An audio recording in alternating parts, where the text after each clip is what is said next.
Hello everyone, you are on the channel Scary Story. Tonight I'm going to tell you a story that will make you double check every window in your house, even the ones that aren't there. It's about a place known only as the house without windows. The legend begins with a young couple, Liam and Chloe, who were searching for their first home. They were on a tight budget, so when their real estate agent showed them a property far below market value, they were ecstatic. It was an old, single-story house on the outskirts of town, nestled deep within a grove of ancient, twisted oak trees. The agent, a nervous man named Mr. Abernathy, seemed eager to close the deal.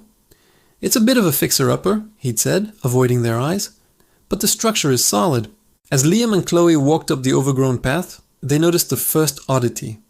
The house had no windows, not a single pane of glass. The walls were just solid, uninterrupted stretches of weathered wood and stone. Liam joked, "Well, we'll save a fortune on curtains." Chloe laughed, but a shiver traced its way down her spine. The house felt wrong.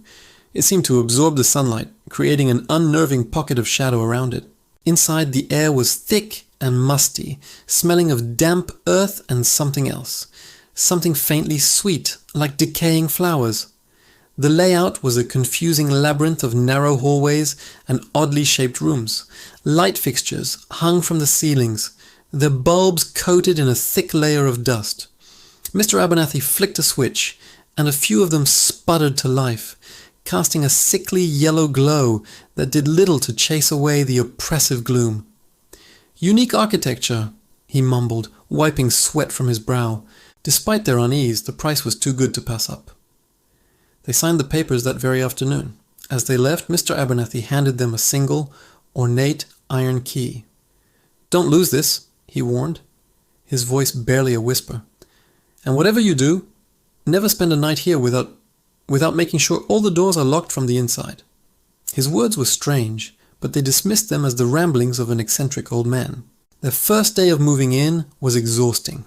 They propped open the heavy front and back doors to let in some fresh air and natural light. As the sun began to set, painting the sky in hues of orange and purple, Chloe felt a growing sense of dread. The shadows inside the house seemed to deepen and writhe, taking on a life of their own. "Liam," she called out, her voice trembling slightly, "maybe we should head back to our apartment for the night. This place it's giving me the creeps." Liam, ever the pragmatist, shook his head. "We've already moved the mattress in. We'll be fine. Let's just get some sleep and start fresh tomorrow." He walked around, locking the back door and then the heavy front door. The iron key turning with a loud, grating click. The sound echoed through the silent house, sealing them inside.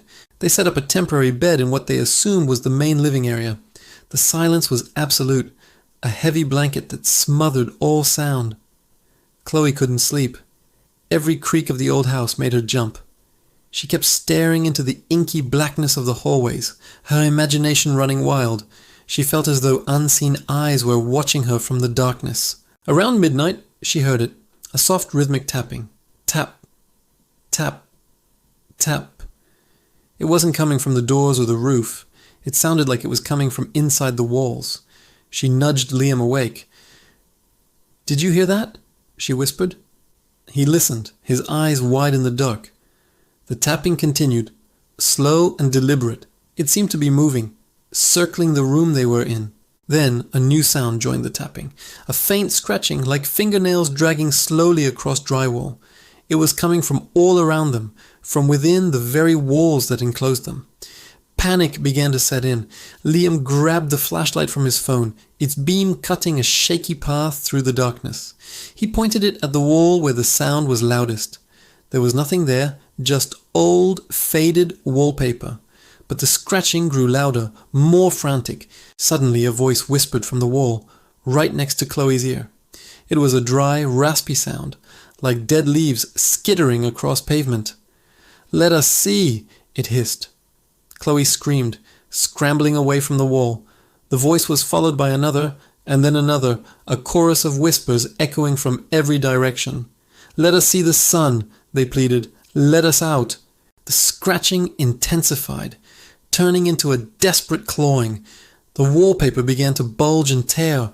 Through the rips they could see movement. Pale, slender fingers wriggling, pushing against the plaster. Liam and Chloe were paralyzed with terror. The house wasn't just windowless, the walls were hollow and something was trapped inside. A child's voice, clearer than the others, cried out from the wall behind Liam. "It's so dark in here. We want to see the light." The whispers grew into a cacophony of pleas and demands. "The windows! Where are the windows? He took them away! He sealed us in!" Realization dawned on them in a wave of cold horror.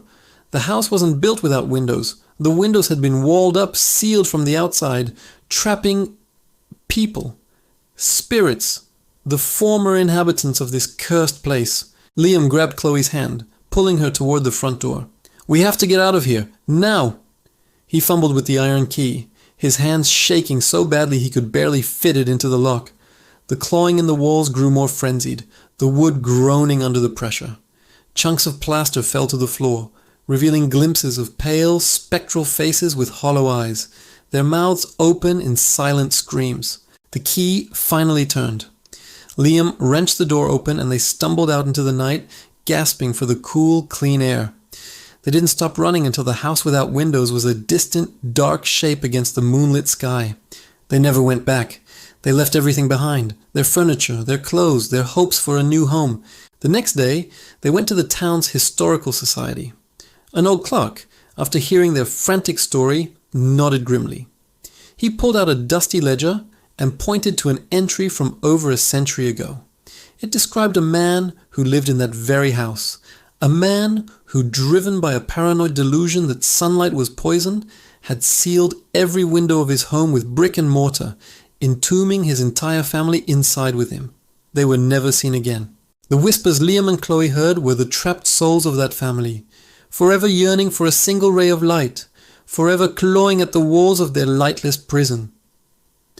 The house still stands today, a silent, windowless monument to a dark and tragic past, and some nights when the wind is just right, passers-by say you can still hear the faint, desperate scratching from within its solid walls. So, if you ever come across a house for sale that seems too good to be true, maybe take a moment to check for windows, because some doors are meant to stay closed, and some darkness is meant to remain undisturbed. Thanks for listening to Scary Story. Don't forget to like, subscribe, and turn on notifications for more tales from the shadows. Sleep well if you can.